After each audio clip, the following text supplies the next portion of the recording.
Hi, I'm Samantha Scott, APR. Welcome to another edition of 1,000 Ways to Market Your Business, a podcast by Pushing the Envelope. Today, I'm joined by Ellie Marchiori. Hi, thank you for having me. I am the creative strategist at Pushing the Envelope, and I'm so happy to be here. Awesome. And who better to talk about this? So today we're talking about short form video, why this is so important, how it's taking the marketing world by storm, not going anywhere. Definitely as we head into 2025, we're going to see more and more of this short form video. I'm so excited to talk about it with you. Yeah, and one of the main draws of the short form video is that it gives brands a chance to be more authentic and show a little bit more of their personality versus these longer, more polished videos. I agree. I liken it to kind of more real style videos, not playing off the double entendre of real and real, REAL. It just feels more genuine, like you said. It's not meant to be overly commercial, overly perfect. I think people kind of shy away from that even now as consumers, where it's like, okay, I know what this is. I understand this is a commercial. I understand you're trying to sell me something versus a behind the scenes, a genuine kind of short format, less polished type video. Yeah, and it really does offer a lot more creative freedom for a brand, which is becoming more and more important. Yeah, absolutely. So let's talk about how this impacts marketing strategies. I mean, speed and timing have really become crucial. Time to market, and that could be this just happened, and within 5 minutes, it's got to be on the internet, but also speed in terms of how it's produced and the length of these, because when we're talking short form videos, we're talking about less than 60 seconds. Yeah, and one key point that I want to bring up right away, too, is so important to target to the right audience. And I think Target, for example, does a really great job at this with some of the videos and reels that they put out there, the short form reels like on Facebook. You'll see in their reels, like they're not using supermodels. They'll use normal, everyday looking people to show their clothes or the products they have. And that's really who their target audience is. So I think they're one brand that does that really well. And they also use user-generated content. So it's not just them creating the content, but they're sharing content that their fans, their customers are creating on their behalf. Yeah. So that's definitely a way that these short form videos are changing marketing strategy. Right. So in addition to Target and their user-generated content, another thing we keep in mind is the timing of when we're publishing this content. So keeping in mind the time of year, what your audience is interested in, how they're going to see this content, what it's going to motivate them to do, and how that aligns with your marketing strategy overall. And another impact that I would say, and you might agree with this, we're both budget ladies, is keeping in mind budget, because we can produce a ton of these short format videos really, really inexpensively, both in terms of the cost of time, but also in the cost of actual production versus these longer format videos. I'm not saying we should just do away with all long format videos. There's a place for those. But this route of these shorter format, 15-second, 20-second little clips really can be budget friendly and impactful for business, especially small businesses. Yeah, and especially too, if you have your strategy set beforehand, you can create a calendar as part of your strategy and have, even like a series. Plan them out and then shoot them all at one time. You can even bring a change of clothes, so they look different. The things like that are definitely going to help if you are on a budget or your business is just starting out. There's definitely ways that you can create video content that doesn't have to be overly produced. Absolutely.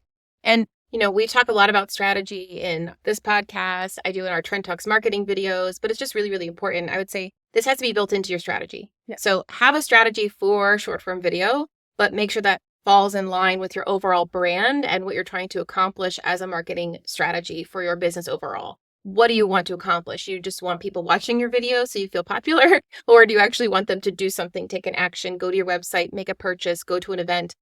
Think about those end results. What do you want this to create? What action do you want your audience to take while you're building out your strategy? Yeah. And I have a couple tips for businesses for video. If you're just getting started, start small and experiment. You don't have to have the overly produced videos.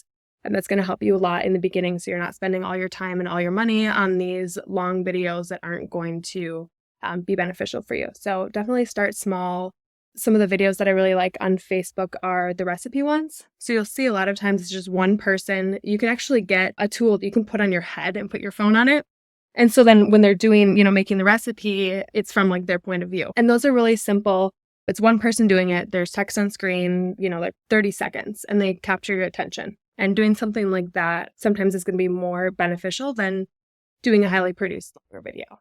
I would add to that point, because you talk about equipment. Mhm. You don't need fancy equipment to do this. Right. The smartphones nowadays have incredible cameras. I mean, it's amazing the way that that's continued to develop. So if you've got a decent smartphone, maybe a gimbal, if you want to get really fancy, a ring light, I mean, Yeah. but this stuff is super inexpensive. I mean, aside from the phone, you could probably get all of that for less than $200. And I think with starting small, I'd also say start with the basics. Yes. Be mindful of sound and lighting and location so that things aren't distracting. You've got a simple background, but also what you're wearing, and just in general, keep all those kind of basics in mind as you're getting started. Yeah, and I would say the next point that I have is consistency. And so that kind of goes back to the strategy part and just making sure that you have a plan so that when it comes time to film your videos, you're not just stuck wondering what you're going to talk about.